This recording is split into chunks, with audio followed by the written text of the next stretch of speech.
جوانی میں عبادت کی فضیلت کیسے حاصل ہوگی، کس عمر میں حاصل ہوگی؟ یہ سوال پوچھا ہے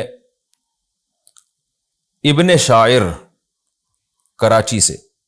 ابن شاعر، حدیث میں آتا ہے کہ 7 لوگوں کو قیامت کے دن اللہ کے عرش کا سایہ نصیب ہوگا۔ ان میں ایک شخص وہ ہے جس نے جوانی کی عمر اللہ کی عبادت میں گزاری۔ اگر کسی شخص کی جوانی کے ابتدائی سال گناہوں میں گزرے پھر وہ توبہ کر لے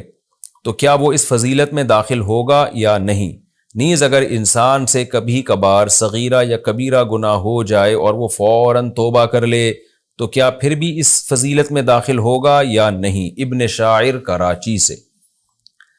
2 سوال ہیں ابن شاعر کے کہ نمبر 1، کس عمر میں عبادت کی ہو تو وہ جوانی کی عبادت کہلائے گی؟ نمبر 2، جوانی میں نہیں کی، بڑھاپے میں کی لیکن توبہ کر لی تو کیا وہ اس فضیلت میں داخل ہوگا؟ دیکھیں، پہلے سوال کا جواب یہ ہے کہ جوانی کا جو لفظ جس میں حدیث میں آتا ہے شاب نشأ فی عبادت اللہ عز وجل، آپ صلی اللہ علیہ وسلم نے فرمایا 7 آدمی، 7 یظلہم اللہ فی ظلہ یوم لا ظل الا ظلہ،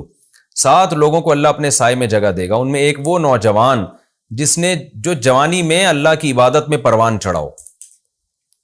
تو یعنی جوانی میں اس نے اللہ کی عبادت کی ہو۔ تو جوانی کا جو اطلاق ہے نا عربی میں شباب کا لفظ، یہ 15 سال سے لے کر 30 سال کی عمر تک اس کا اطلاق ہوتا ہے، جیسے کہ علامہ نووی اور ابن حجر رحمہم اللہ تعالیٰ نے لغت کی کتابوں کے حوالوں سے یہ ثابت کیا ہے کہ جوانی یعنی شباب کا جو زمانہ ہے،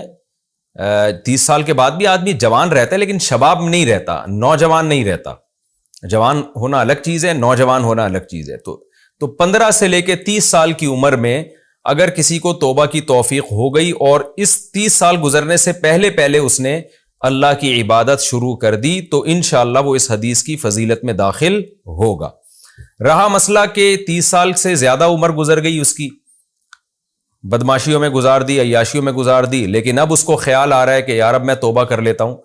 تو دیکھیں توبہ تو کرے گا تو انشاءاللہ اس کے سارے گناہ اللہ معاف کرے گا اور اس کو نیک لوگوں میں شامل کرے گا۔ لیکن یہ جو اسپیسیفک فضیلت تھی نا، تو حدیث کے ظاہر سے یہی پتہ چلتا ہے یہ انہی نوجوانوں کے لیے جنہوں نے زمانہ شباب میں عبادت کی ہو،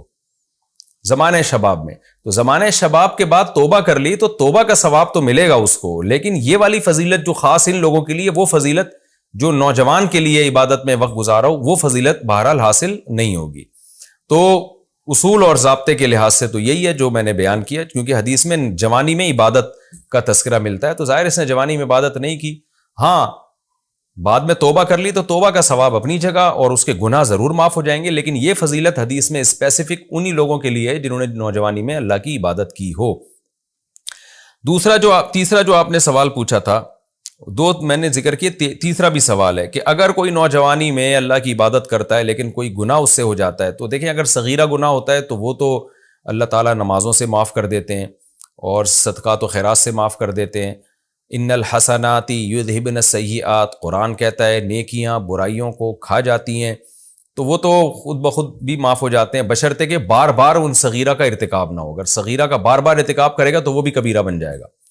دوسرا، کبیرہ گناہ کے بارے میں اگر وہ واقعی توبہ کر لیتا ہے تو پھر توبہ کے بارے میں حدیث میں صاف ہے التائب من الذنب کمن لا ذنب لہ، تو ایسے نوجوان کا شمار بھی نیک لوگوں میں ہی ہوگا